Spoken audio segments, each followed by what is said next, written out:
Hey guys, this is Frank Yecker, and you're listening to Submission Radio. Hey, this is Rich Franklin. What's up, everybody? This is Chris Lieben. This is Diego Sanchez. Randy Couture. Alistair Overeem. Hi, this is Stephen Bonner. This is Don Fry. Hey, I'm Phil, Mr. Wonderful Davis. TJ Dillashaw. You're listening to Submission Radio. Submission Radio. Submission Radio. Submission Radio. You're listening to Submission Radio. Welcome to Submission Radio. Dennis Crowder here with Kasper Ozolowski. He's a little bit under the weather, and we are here with a quick bite-sized snack episode version of Submission Radio. We have a very, very special guest. Just quickly want to let everybody know. We weren't around last week. Unfortunately, Kasper wasn't feeling well. But this week, we thought, hey, we'd come back with a special episode with Sean. Damn it, I just spoiled who the guest was. That could be Sean. I love how you're like, Kasper wasn't feeling well. Like, you can't say Kasper was like almost on the brink of death, and you know, like he tried. We resuscitated so you. We resuscitated I feel better you. now. You know, so I tried. Does that? Yeah. So we've got Sean Penn on the program today. We'll be talking about The Gunman, which was an underrated movie that came out about 3 years. No, I'm kidding. We have a very special guest on the show today. You guys know him from the amazing work that he does with Severe MMA. You see some of his articles on Sherdog.com. Of course, they're doing amazing things over there. I think one of the biggest things is this is a man joining us on the show that is followed by DJ Paulie D from Jersey Shore on Twitter.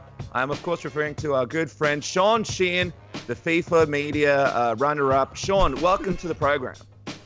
Too sweet, lads. Thanks for having me on. Yeah, DJ Paulie D, close personal friend of mine. It was. What happened? I don't know. It was just. Wait, have you followed him back and have you messaged him, or what's going on? I followed him back after he followed me. I wasn't following him or anything. I think I might have liked one of his tweets or something. I liked the tweet that he was mentioned in, and he just followed me. It was literally the greatest day of my life. So. Did you message him? That's the big question. No. We know our friend Simon Head got followed by Triple H once. Simon Head, of course, does an amazing job covering the sport as well.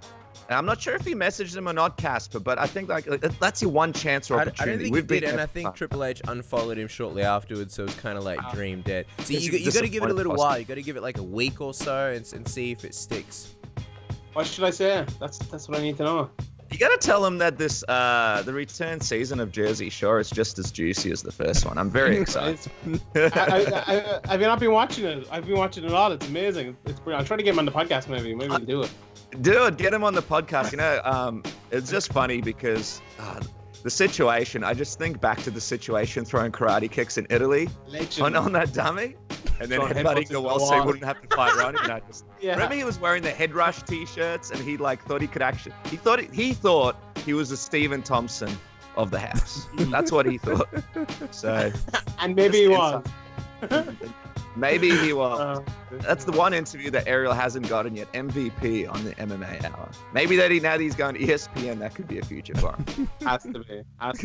The three biggest celebrities in the world that they have to have: Vinny, Mike, and Paulie, like the three legends. If Ariel doesn't get them on, sure, what's the point? What's the point getting Dana White interviews and all these guys? We can't get MVP on.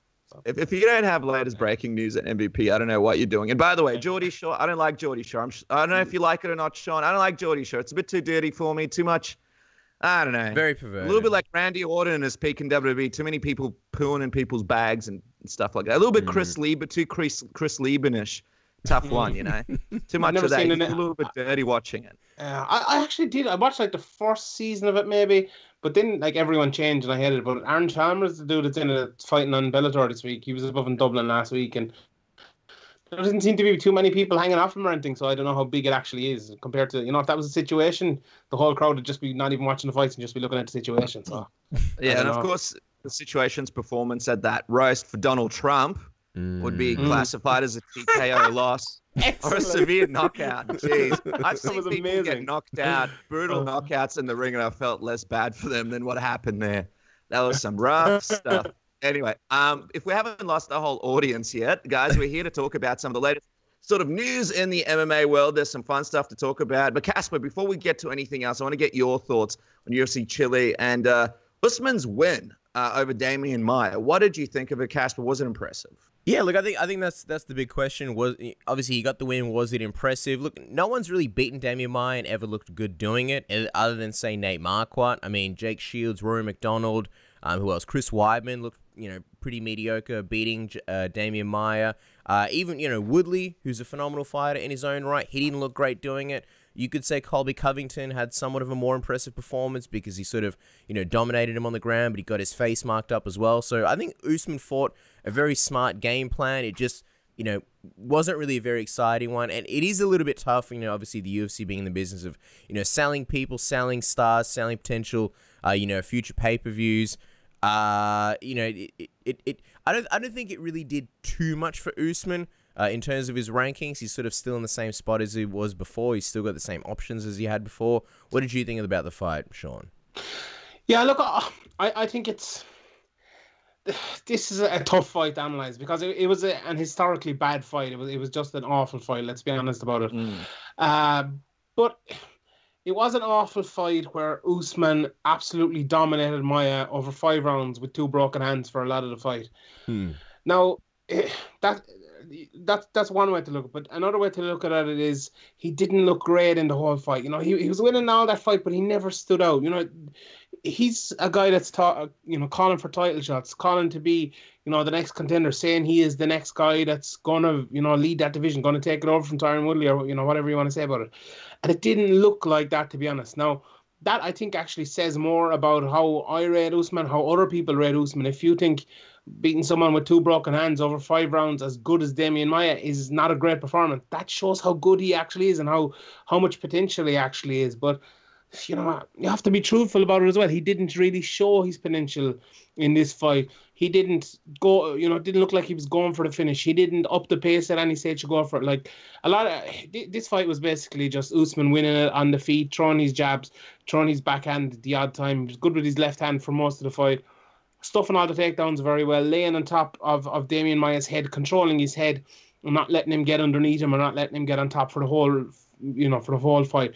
For me, to look at that, what differences could Usman have made in the fight? Could he have attacked with elbows? Could he have gone for the finish that way if his hands were broken, if his hands were an issue throughout the fight?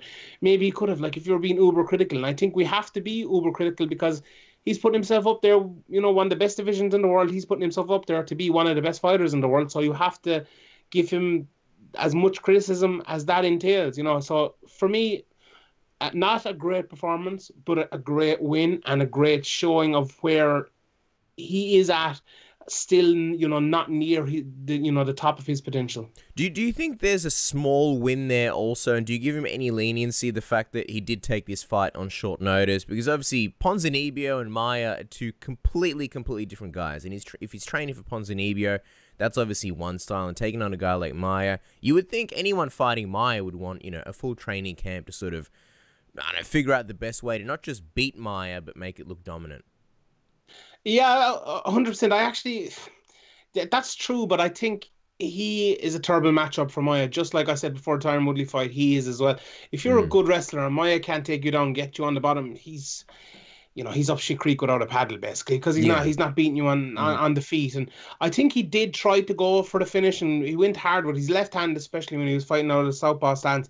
He was throwing that hard early, but I thought it was pretty clear during the fight as well, especially in the first couple of rounds, that he had broken one of his hands. He was switching stances an awful lot and throwing the hand that wasn't broken. And then, obviously he said afterwards he broke both of them, and maybe that's the reason why he didn't keep that high pace all the way through. But, game planning for Maia for Kamaru Usman is easier, I think, than having 8 weeks or whatever to game plan for Ponzinibbio, because I think that's a much tougher fight for him. The Maia fight, I think he was always going to win it. Now, it just takes Maia a second. If he gets you on the ground, his grappling is so good. If he gets you on the ground, it's over, basically. And if he can get a dominant position or whatever. But yeah, generally, I think it was the injuries more than the game plan that led to the fight being a kind of 5-round bore. And of course, I think one of the things that took away from it was obviously Demian Maia really built up his name going into that Tyron Woodley fight. I mean, a lot of people really loved Maia, and we were all like, what's going to happen? We were really sold on Maia. Then he lost that fight. Then he lost the Covington fight. So this version of Demian Maia, I think, does a lot less for Usman than what it did for Covington or what it did for Woodley, even though Woodley did get a lot of criticism around it. One of the things I did notice as well was, and Usman did a good job, was Maia was able to land his right hand a few times nicely onto Usman. So one of the things I'm looking for is I want to see what he would look like. And I mean, Usman wasn't necessarily worried about Maia's striking, so I'm sure he wasn't without worried about getting his head out of the way. But what I'm interested in is actually seeing him up against a very, very strong striker with some good wrestling takedown defense to see how he goes up against that. That will be interesting for me to see. Also, the way he was throwing his shots, obviously, he's still picking this whole striking game up. So very interested to see how he sort of evolves in that area. But we know that, he's broken his hands. He's got some injuries. But Sean, what would you like to see next for Usman? Obviously, we're in this interesting situation where there's an interim title, UFC 225. This is a big fight between Till and Thompson coming up this weekend. And also, Usman himself thinks it should either be a title fight or the winner of this fight from this coming weekend. What sort of makes sense for you as his next fight?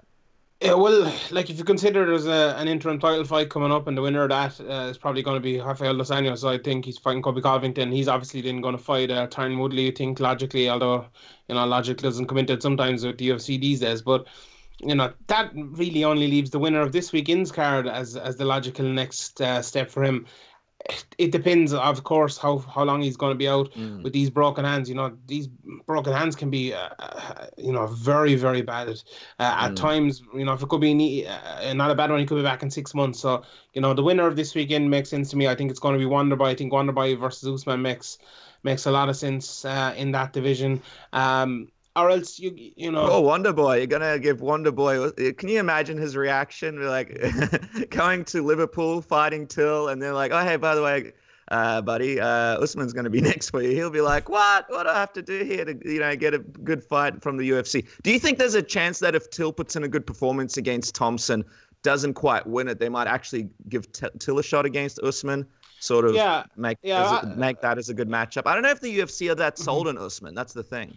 Yeah, that's true. And the UFC have been doing, they used to be always pit winner against winner, loser against loser, but that's kind of changed over the last couple of years. So I could see that happen. I could see Covington, if he loses as well, in against Usman, or Dos Anjos especially. I think if he loses to Covington, I think Dos Anjos versus Usman is a fight that makes a lot of sense as well. I've given you about 5 answers there. I know, but we don't really know. Look, I think it probably will be Wonderboy versus Usman next, because I think for Wonderboy we'll probably talk about him later. I think 185 is probably the place for him with Robert Whittaker, the champion, and he obviously has a pretty emphatic win over Robert Whittaker. But you've Chris Weidman, his brother-in-law, and stuff there as well. So that's probably not going to happen. So what can he do? All he can do is take on those contenders. If Dos Anjos or Covington beats Woodley, we have a different story then, because it's a fresh matchup and he'll probably get the title shot and he'll probably win it. But as long as Woodley is there, he's fought him twice. Arguably beat him once through the other time. He's probably the best welterweight in the world, but it's unfortunate. He's probably not going to get another title shot while Woodley's still there. I know, it's still sort of early days, and you gave us good analysis, sort of like Usman post the Maia fight. But looking at the guys sort of ahead of him, and in the rankings, you got guys. Well, you pretty much mentioned RDA, Thompson, Colby Covington, and obviously Woodley. And Dennis mentioned, Usman facing a guy who's got great wrestling defense and a strong right hand, a strong strike. I mean, Tyron Woodley's the big guy that stands out there. If he hits you with his right, you're dead, if not at least sleeping. How do you think Usman matches up with some of the top guys? Do you see him sort of carving out a path for himself and being able to even, get to a title shot at this point? I think he's competitive with all those guys right now, but the thing for me with Usman is how good he's going to be, because he looks like a guy that's kind of putting his power striking together. He looks like he's putting his technique and his striking together. He looks like he's refining his wrestling. He's just getting better and better all the time. And he came into the last fight, I believe, injured. He was saying he was only throwing at 30% or whatever, or came in sick or whatever it was. This time he broke both of his hands. So we're not seeing the full potential of him. This to me looks like someone who's going to come back and is going to put on this unbelievable performance and really propel himself, into the upper echelons of that division. Although he's kind of already there. So I think he beats Covington pretty easily. I don't think he beats Woodley yet, but in 18 months' time or a year's time, I can't say, because we don't know how good he is. Wonderboy, I think, is a lot tougher, because his takedown defense is so good and his striking is so good that he's a nightmare matchup for basically anyone not named Tyron Woodley in that division. But just on that, how would you see him beating Tyron Woodley? Given that at this point Usman's just relying on his wrestling, do you think he'd be able to stand a strike with Woodley even in 18 months? Maybe. Now he wouldn't, I don't think. I think he'd be competitive with him now, because I think there'd be probably end up being a lot of clinching. I don't think he'd get caught with enough power shots maybe against Woodley for Woodley to finish him straight away. So I think it'd be a long drawn out fight. I think his cardio is probably a little bit better than Woodley's. You know, Woodley's wrestling is extremely good, but I think Usman's wrestling is a little bit better, although I don't think he'd keep taking him down and down. But at the moment, I definitely pick Woodley, but it's just my kind of gut feeling. Well, it's not a gut feeling because I've seen him make the improvements, but it's fine making improvements, but you need to make those. You know, they're not huge improvements. There were improvements to get from, you know, to get from number 30 in the world to get to number 4 or 5 in the world is big, but to get from number 4 or 5 to number 1 is bigger than that. You know, so. This is a huge time in his career, you know, getting these injuries out of the way over the next 12 or 18 months to see if he can become a champion. It's all potential, championship potential at the moment. And, you know, the next year will tell a lot. At the moment, he's not going to be Tyron Woodley, I don't think. I'd give him a chance. I wouldn't pick him.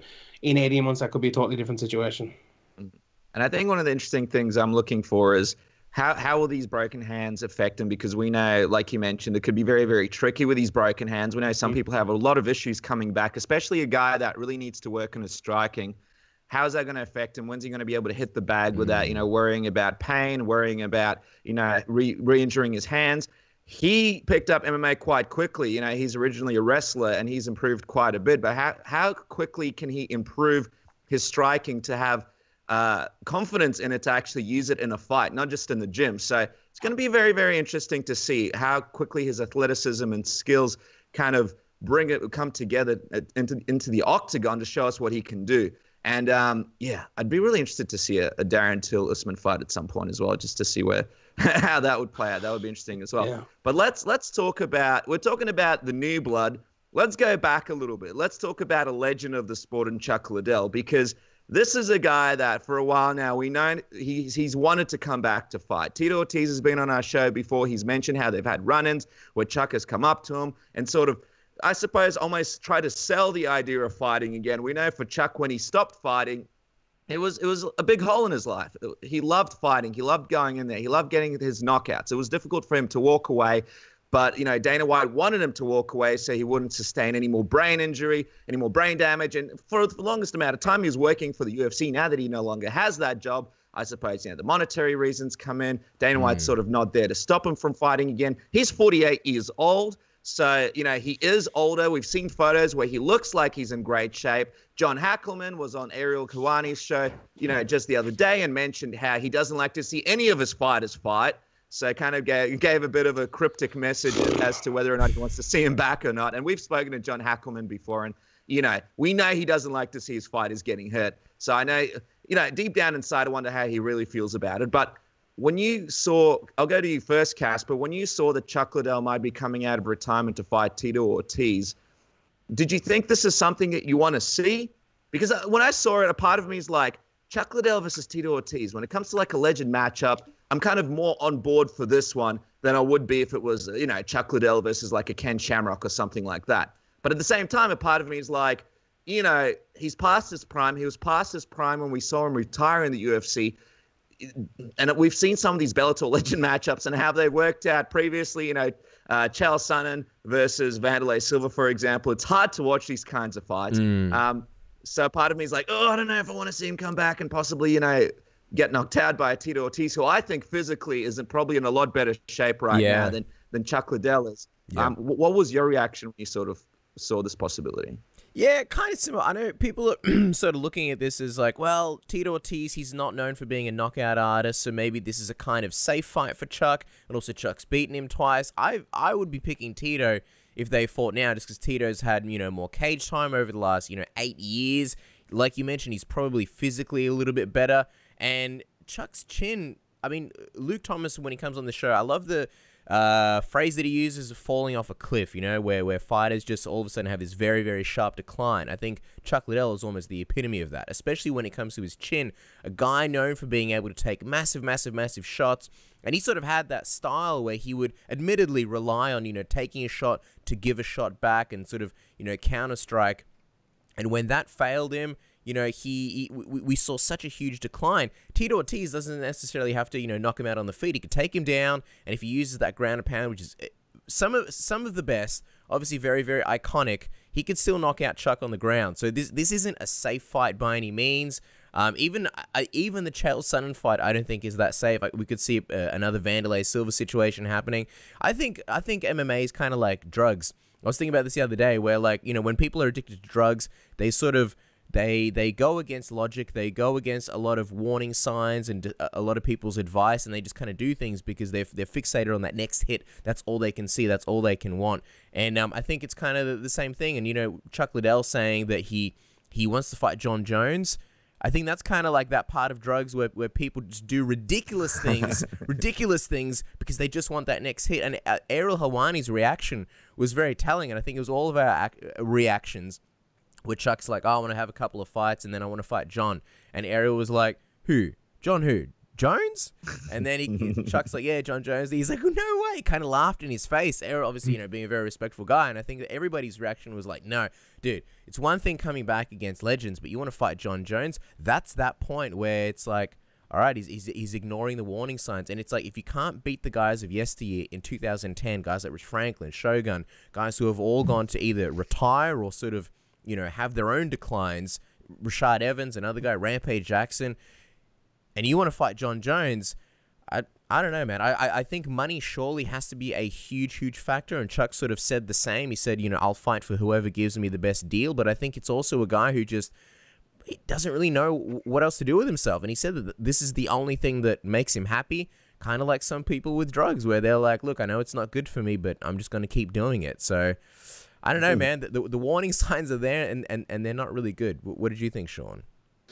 Yeah, I'm pretty much in the same boat. I have no interest in seeing Chuck Liddell fight again. You know, when he was fighting, a friend of mine said, I mentioned over on the Sphere My podcast this week, at the time I was talking to a friend of mine, and, you know, he was saying Chuck Liddell get knocked out in a pillow fight, and it's a thing that's always kind of stuck with me, and it was true at the time. Like, and, you know, Luke Burwell, I've always said it as well, that his chin just went. You know, it happens. You know, it happens in a lot of sports. You know, and whether it's you know, your legs gone, you just can't run the same anymore. You lose your athleticism. You lose what made you great, and it's sad to see. It was sad to see with Chuck Liddell. What was that, like 8 years ago or something? Yeah. And now he's trying to come back again. God almighty, like Tito was fighting.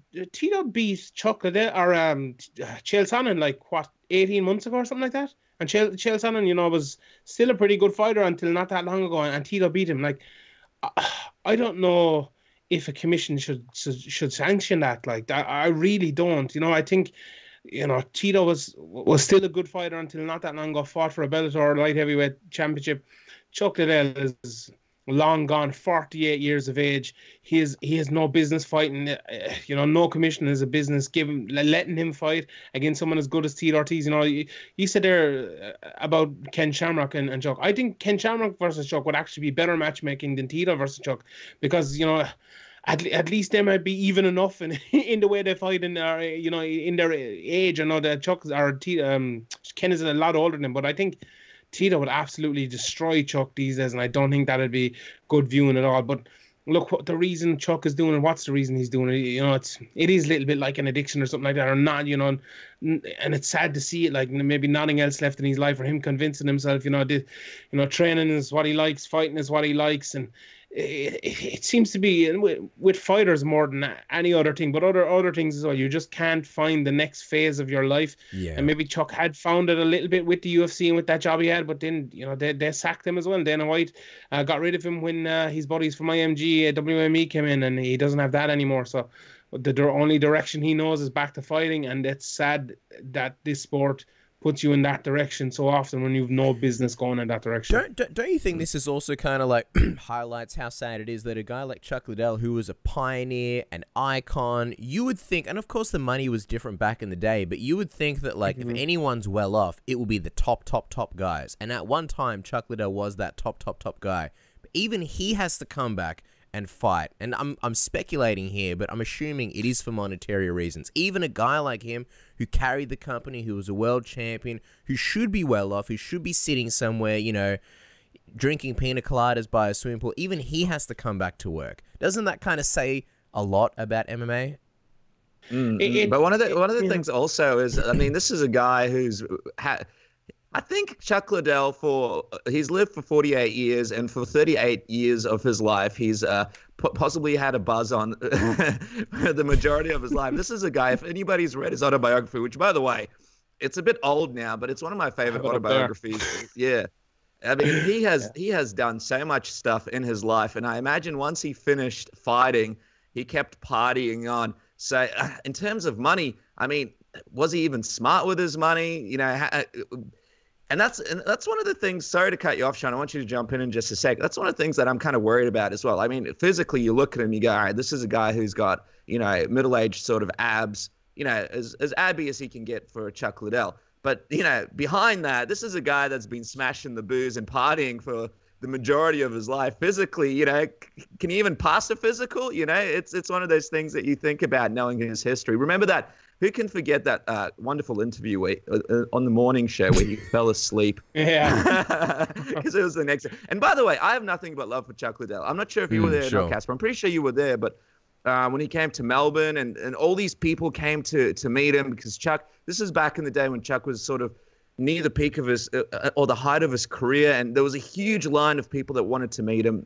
This is well before we were doing Submission Radio, this incarnation of it, Casper. And we went to meet him. And the organizers were actually like, all right, that's it. You guys don't get to meet him. And he actually went outside the shop that he was at and took photos with everybody. Yeah. Right? And it's just like, he's an unbelievable guy. Such a nice dude. And it's partly one of the reasons why I'm like, oh, I don't want to see this guy get hit. But sorry, Sean, I cut you off there. What were you going to say? Yeah, look, I'm not sure if it is a monetary thing or not, but I don't, you know, for a lot of these people, I don't think it is. Like with BJ Penn, I don't think it's a monetary issue from, you know, most people that talk that he's a pretty well-off guy and he comes back. You know, I'm not sure if it is with Chuck Liddell or not, but it seems like he just has no direction, you know.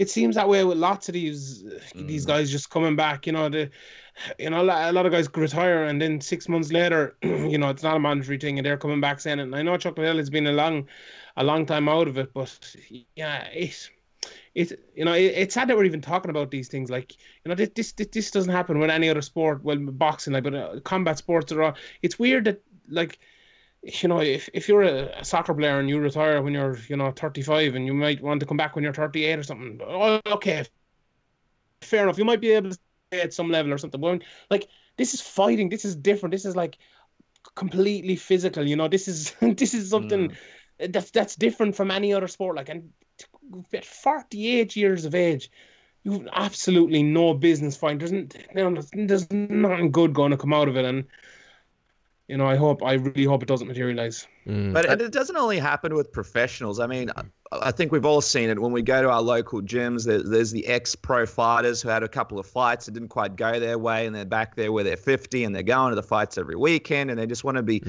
around these guys, and they just, you know, always talking about having another fight or coming back, or even in jiu-jitsu.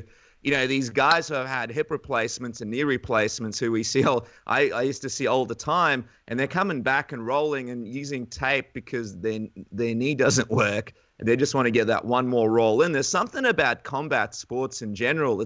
So it's like what Casper said. There's an addictive drug element to it that no matter. And Chuck Liddell said this, Casper, to Ariel Helwani when he asked him sort of if he could pinpoint sort of the best feeling in his career. I believe Chuck said the feeling after he knocked somebody out. Randy Couture. I mean, I imagine imagine that would be an title. Yeah, I'd imagine that would just be like chasing the dragon. Like, where else can you get a feeling? Yeah. And fighters say that all the time. They say it's a high that just can't be replicated. I think Chuck might have even said that as well. I think that's why Anderson's still fighting as well.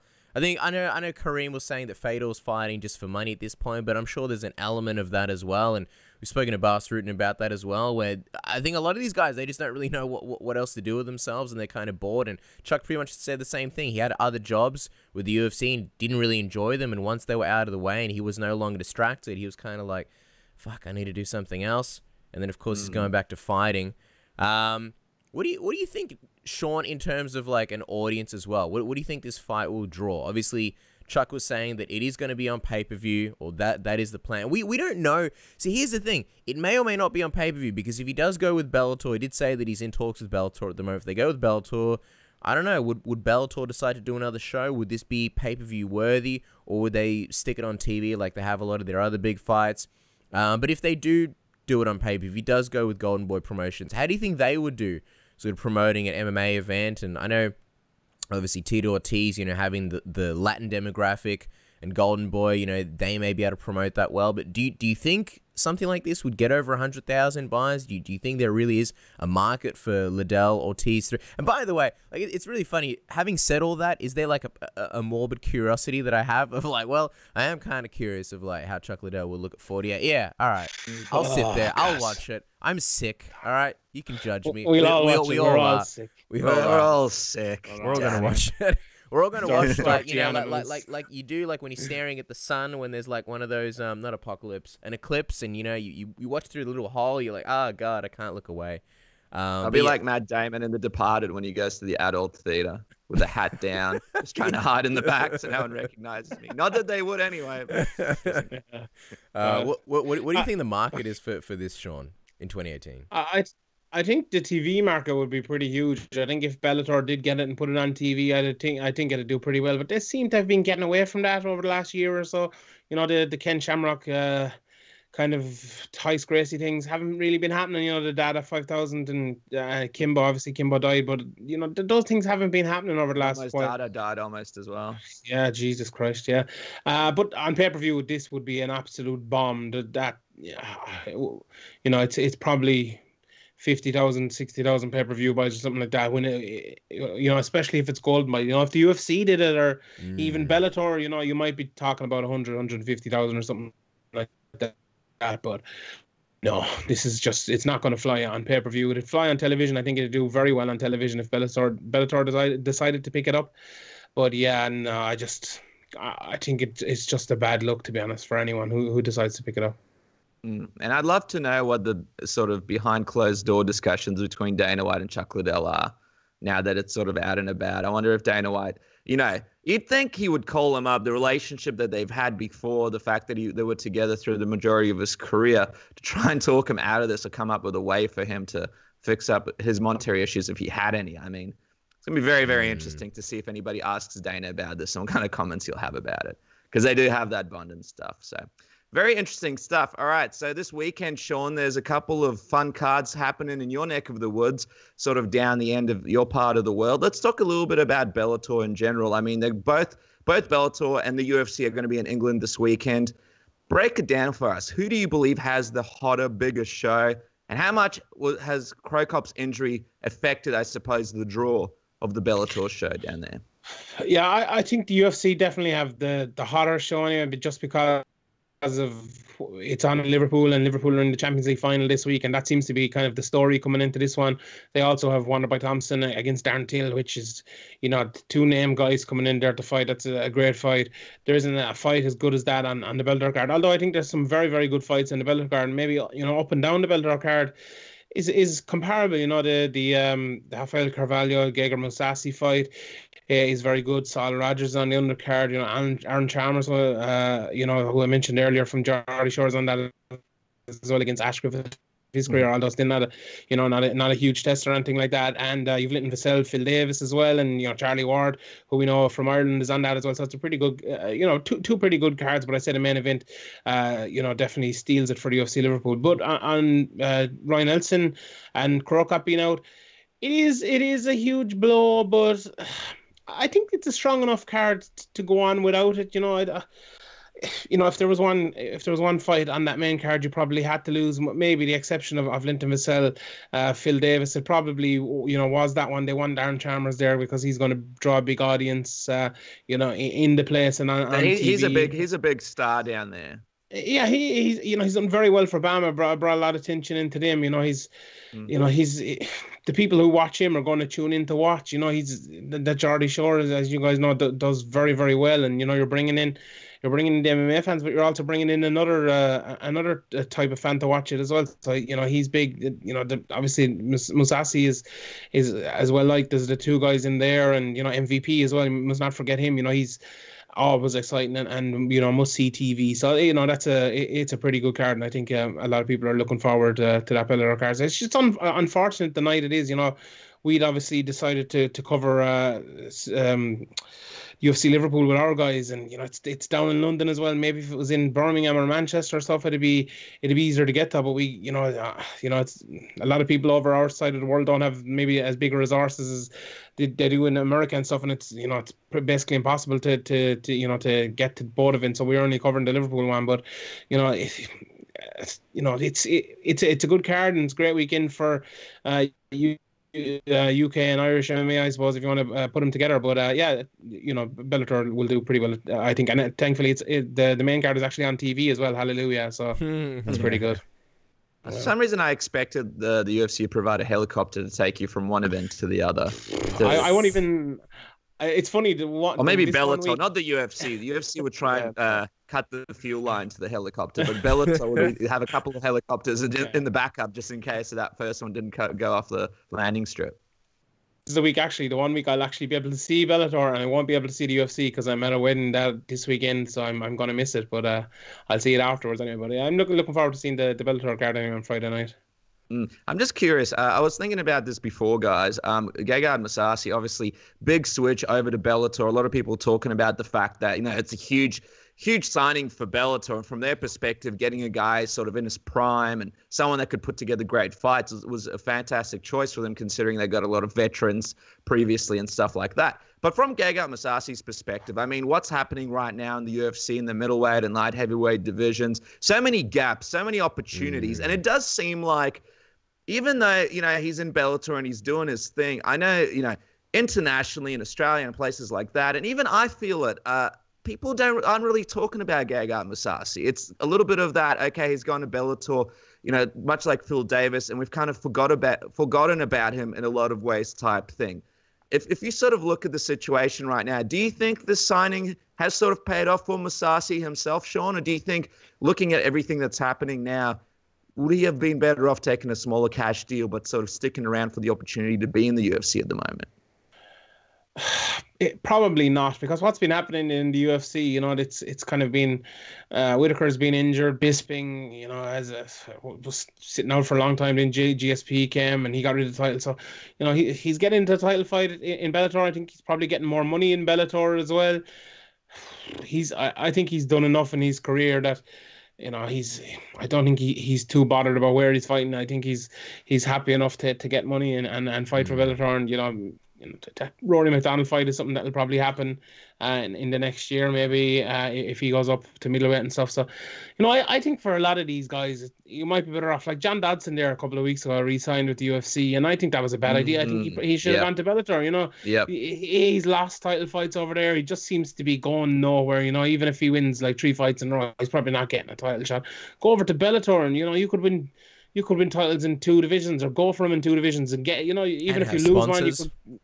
Yeah, exactly, and I think he'd probably get more money out of Bellator these days than he would out of the UFC as well. And there is still this kind of bias towards the UFC that the UFC is the is the place to be. You want those 3 letters on you. You say to someone you're fighting, go, "Oh, do you fight for the UFC?" And God, no, I fight for Bellator. That kind of hurts people stuff. And it's in America and stuff, it's a little bit different. But over here, like maybe with guys, it's a little bit different because it's not on television and stuff 99% of the time, so you can understand. But when it's it's on Spike TV or Paramount, whatever it's called now, it's as you said, with the advertisers as well, it's pretty good. And I we've seen a lot of it over the last few years, but I don't think we've seen maybe enough of it. And maybe the fighters aren't taking enough risks, maybe. And I think like Mousasi was brave enough to take. If he goes there and wins that title, maybe how many fights did he sign for? 4 or 5 fights. Wins a title, wins 4 or 5 fights.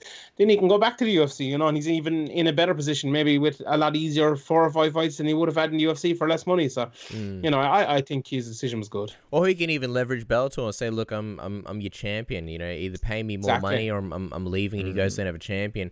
I think also it's like, I think younger guys are more likely to stay with the UFC because they want to build their brand, build their name, and the UFC will help them do that. Whereas I think a guy like Mousasi, being a veteran, he's like, I don't give a shit. I'm already a decent name in my mind. I just want the money now. I want the money and the sponsors. I don't really need to worry about building my brand because, where's it really? I was going to say... Do you find Bellator 200 a little bit weird? Like, obviously, UFC 200 was in Vegas. It's kind of, UFC's home ground. It's where it's supposed to be. It's kind of like everything comes full circle. It's such a huge event. Of course, Bellator 200 was never going to be that same, but, like, the fact that it's in the UK, sort of, away. Obviously, they do put on a lot of UK shows, but it's almost like, why would their main show be in UK? And also the fact that you had originally Roy Nelson and Cro Cop, two, aged heavyweights and guys that no one's really talking about as far as being the best in the world in as far as heavyweights, headlining that show. What do you think that sort of says about Bellator? And even the fact that here we are comparing their 200th, this is supposed to be a big event, and we're comparing it to a fight night in Liverpool that, is I don't want to say a throwaway card, but it's definitely not the UFC's best card. What do you think that says about Bellator? Yeah, I think it says Bellator are like an American TV show and more than a fight promotion. And I think this is just the next episode of their TV show, basically. And I think, for them going to England or going to, wherever else they go, going to Hungary, they've gone to a few times now, I think, as well. It kind of, this TV show, we can show shots of, or not Liverpool, London, you can show shots of London or Budapest or wherever they go. And, it's just another thing. I don't know. This gimmick of putting on big cards for round numbers it's really weird. I don't know what I don't know what the fascination with it is. So I'm kind of glad that they haven't done it one way, but in another way everyone does it. 2 zeros and a 2. What's not to love? I don't know why not 201. What difference does it make? I think it's very good point. But yeah, people are stupid as well, though, and they will, they will eat up these things. They're listening to this right now, aren't they? What fight promotion? What fight promotion basically is preying on people's stupidity. And I suppose if that's what they really should have done with Bellator 200, but maybe they had who are they going to put on it? Rory McDonald. Michael Chandler, a few more. They could have done it, I suppose, but maybe the timing didn't work out and different things like that. So yeah, I really have no problem with it, but it is a bit odd. No hair versus hair match, unacceptable. Let's quickly talk about hair versus mask. That's what they need. Hair versus mask. I mean, yeah. Get Alberto Del Rio to make his MMA return and put his mask on the line. Yeah. See, there you go, Bellator. Free advice. All right, let's quickly talk about the predictions for UFC Liverpool. Casper kind of mentioned it's not the greatest card, but let's quickly go through a few of the fights that we want to get your thoughts on. First of all, a fight very relevant to us down here in Australia. Dad's Army returns over there against Tom Breeze. Sean, I'm predicting that you will be going with Dan Kelly here. Ireland's own Dan Kelly, is that it? He's training in SVG now, so he's Irish MMA representative. Me and Casper did the sold out John Kavanagh, but more importantly, submission radio tour around Australia. When John came into our dressing rooms, we did mention to him John Kavanagh needs to talk to us about how much he loved Dan Kelly and how he wanted to meet him. And he went down to his gym here in Melbourne and he hung out with him, had the utmost respect for him. So from where we sit, it looks like that relationship is really paying dividends to Dan Kelly over there at SBG. Mm-hmm. Yeah, look, I'm looking forward to this fight. Sean's not sold on it. I don't know. Yeah, training in Thailand as well. I don't know what training in Thailand, Dan Kelly did, working on his striking. Yeah, I don't know. What difference is it going to make? I don't think Dan Kelly's changing with what age is he? Like 68 years of age. I don't know if he's changing that much. That was a joke. Like I made a joke. All your Australian listeners. I made a joke before about Dan Kelly. Like he's the guy everyone's father he's the guy everyone's father got beat up by when they went backpacking in Australia like 20 years. I think that's like I'm looking forward. I think Tom Breeze is a really good fighter and he should beat Dan Kelly, but he is coming back off of a long injury. He was out with a knee injury, and we know Dan Kelly is the king of knee injuries. Maybe he can take out his knee, turn heel on him and take out his knee. But yeah, I think Breeze might be a little bit more athletic, might hit harder than him. I don't think Dan Kelly will be able to take him down. Although Dan Kelly, he's so sneaky, and it really is veteran savvy with Dan Kelly more than anything else. He's so sneaky, so good. His jab, his defense, standing up, his ability to land combinations is all really, really good. And I know John Kavanagh, if he's working with him, obviously I think his jiu-jitsu and his ground game will probably have improved a little bit. That I'd presume that's what they've been working on. I don't know if he's been working with Owen Roddy and stuff in the hands. So there could be a little bit of changes, but I think the athleticism, the speed, the power of Tom Bree should win him that fight. But I wouldn't be at all surprised someone coming back off of such a long layoff against someone as savvy as Dan Kelly. That's a tough matchup for Tom Bree. So I'm looking forward to that one. I think that's probably one of the, apart from the main event, that's probably one of the standout fights in that card. It definitely is, and I love that you highlighted Dan Kelly's sneakiness, because that's our favorite attribute about him. It's why we love him, actually. Jason Knight, Marquand Americani. See, this is one that, if you are sleeping on UFC Liverpool for whatever reason, this is one that stands out. This one has the makings of a fun one. Who are you taking in this one? Ireland's own Marquand Americani as well. Yeah. And SPG as well, so we'll take them all. I'm actually not very sure. I think someone's going to get submitted in that. Although it could be, I think if this hits the ground, it could be absolutely bonkers, and I hope it does hit the ground for that reason. I think both of them throw really hard or good on the feet as well. I think Jason Knight's coming off 2 losses now, but he's still a really good fighter. Americani's been out for a bit. It's hard for him to get fights in a row, but he seems to be going well now over in SPG and stuff as well. I'd probably pick Americani in this one. He's usually a good guy to grind it out, even if he doesn't get the finish early, and he's been known to do that in the past as well. I'd probably pick Americani, but I think this one could be fight at night. I really do. I think this is 3 rounds of madness with someone getting submitted. That's my prediction for this one.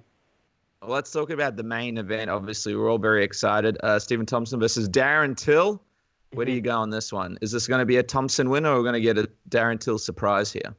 Yeah, I'm going for Wonderboy to win this, but I'm really, really intrigued by this fight. Darren Till hits really hard. He's really accurate. He's really fast, but Wonderboy is really accurate. He hits really hard, and he's really fast, and he's defensively unbelievably good, and he'll make you pay if you throw too fast, if you throw too hard. And it's one of those fights like Darren Till. He's really untested. I know he beat Cowboy Cerrone, but Cowboy Cerrone is a good fighter, but he's not at the top level at welterweight. I don't think. Darren Till is a huge welterweight. So this is really the first big, huge test of his career, and it's interesting to see what he can do. 5 rounds as well. Darren Till in a lot of his fights, he goes in, he throws everything from round 1, and we've seen it in that Nicholas Dalby fight, especially, tiring a little bit as it comes into the 2nd, 3rd round. Against Wonderboy, it's very unlikely you're going to get Wonderboy out of there in the 1st round. Even if you do beat him, maybe he will now. He could go out and spark and I look like an idiot, but it's unlikely he does in the 1st round. When he gets into the 2nd, 3rd round, if you've whiffed on a load of shots, if you've gone in fighting your knock him out in the 1st round game plan, and that doesn't work, you're in a very bad situation there against someone like Wonderboy, who will absolutely pick you off if you're tired like that. And if if the big shots you're throwing stop, if they stop coming in, and Wonderboy will absolutely pick you off. But I think the 1st round of this fight is going to be huge. If Darren Till can manage to land those big shots and throws them at a huge tick, he's accurate and lands them, he can win in the 1st round. He can do really well. If he does that and he misses them, he's going to lose that fight in probably the 2nd, 3rd, 4th round. Or else will Darren Till come out and fight a more refined game plan, not maybe throw as many power shots as he normally would, try to fight over 5 rounds against Wonderboy and win it that way. That's something that we see. I mentioned, from 30-4 and from 4-1. He's now going against number 1 here, and let's see if he can make that leap from the top 5er to a top 1 or 2 in the world, because that's basically what he's fighting Wonderboy Thompson. For me, I don't think he's there yet. I think Wonderboy is the best striker in that division, one of the best strikers in all of MMA. I think he'll win. I think he'll make Till miss, and I think he'll get the finish probably in the 2nd, 3rd round. It's going to be very exciting. Can't wait to see this one. I mean, the card itself, maybe not the strongest, but some of these fights that we've spoken about, and also some of those fights on Bellator, it's going to be a really fun weekend for fight fans. So a lot of stuff to look forward to. Guys, before we wrap up, there's something fun to discuss. Before we did this chat, Sean actually went and watched Deadpool 2. I did. Deadpool 2 over here. And me and Casper actually watched that together as well. I believe it was the night that it came out here in Melbourne, Casper, that we saw the movie. So as tradition on Submission Radio, it's time to dispatch some Timothy Johnson mustaches and give out our Submission Radio Timothy Johnson ratings. So I'm trying to think, Casper, we might go with you first. Tell us, what did you think of Deadpool 2? And how many mustaches does this bad boy get? Wow, I feel I didn't expect to go first, so I'm wildly unprepared. For me, Deadpool 2 ticks all the boxes in the sense that I hate when movies they bring out a sequel and then they focus they focus too much on progressing the story and they ignore everything that everybody loved about the first one. And I think Deadpool didn't make that mistake. Sure, there was character development. There was a human side to Deadpool, of course. There was a story there. But essentially, it was just a lot of breaking the fourth wall, a lot of great quips, a lot of jokes, a lot of references to the real world. And I was going to say something, but then I just realized I want this to be spoiler-free. Yeah. Oh, yeah, but spoiler-free zone, guys. Don't worry. Keep listening. I love. How do I put this? I love that Deadpool goes there. There's some parts where they really go there. They really, really go there. There's some stuff that, like, I almost wonder if the FBI is going to be investigating this film for pedophilia because some of the shit they do is super risque. But I love the inner world, like in 2018, where everybody's offended by every single little thing. Deadpool 2 is just like, fuck you, fuck everyone, we don't care, right? This is a comedy, this is laughter, basically get over it. I'm going to give it 4.5 Timothy Johnson mustaches. I loved the shit out of Deadpool 2. And it's like, when Deadpool 1 sets the stage so high, you kind of feel like, well, where do you go from here? There's only down, really, surely, when it comes to sequels and movie franchises, but even certain parts where I thought, oh, I'm not going to like this character, I ended up loving the character. I think it all came together really well. I don't know.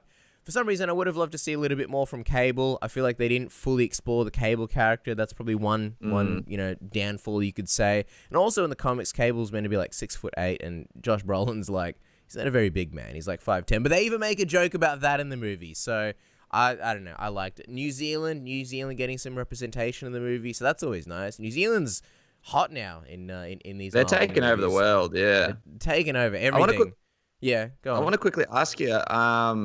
So this 4.5 Timothy Johnson mustaches. Officially. What did you give? Do you remember what did you give the first one, Casper? Is that higher or lower than the first one? Can't remember. My memory isn't that good. I reckon it would have been. I don't know if we even did the a review same. for the first one. Around the same. Okay. It would have been. I reckon it would have been around 4.5. It wouldn't have been 5. I don't think I ever give 5s. Or maybe it did. It would have been somewhere around there. Cool. Sean, your review of Deadpool 2, please, sir.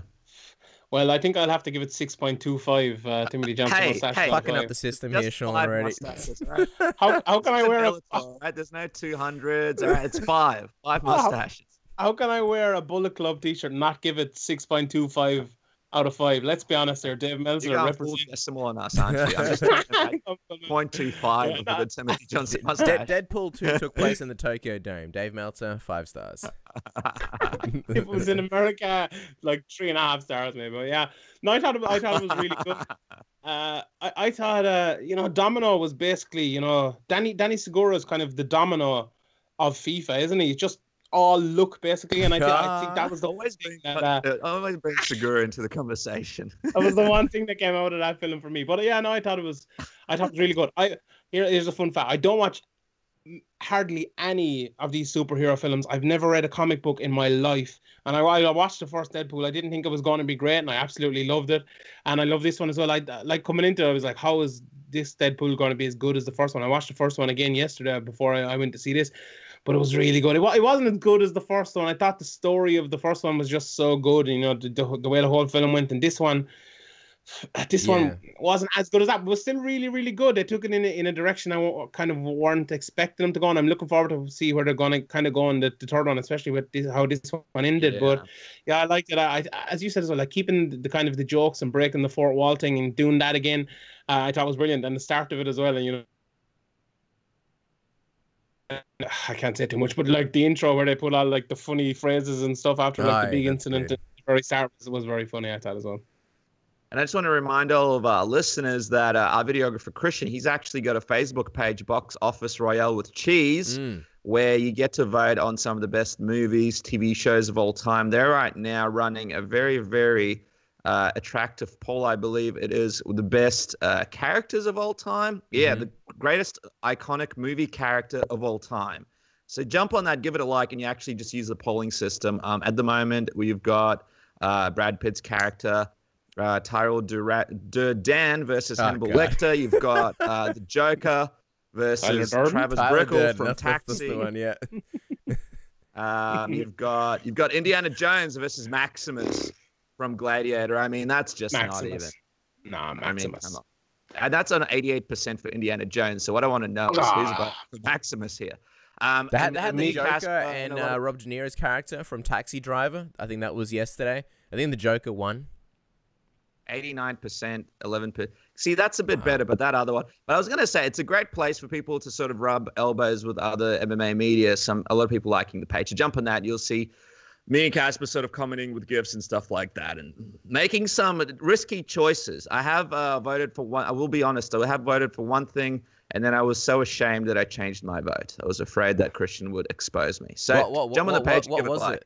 Give us a secret. I don't think I even remember, to be honest with you. But it was something like a terrible movie over a really, really critically acclaimed movie. But I never really watched the critically acclaimed movie, and I remember just enjoying like my popcorn over the terrible one. But anyway, there was a couple of injustices.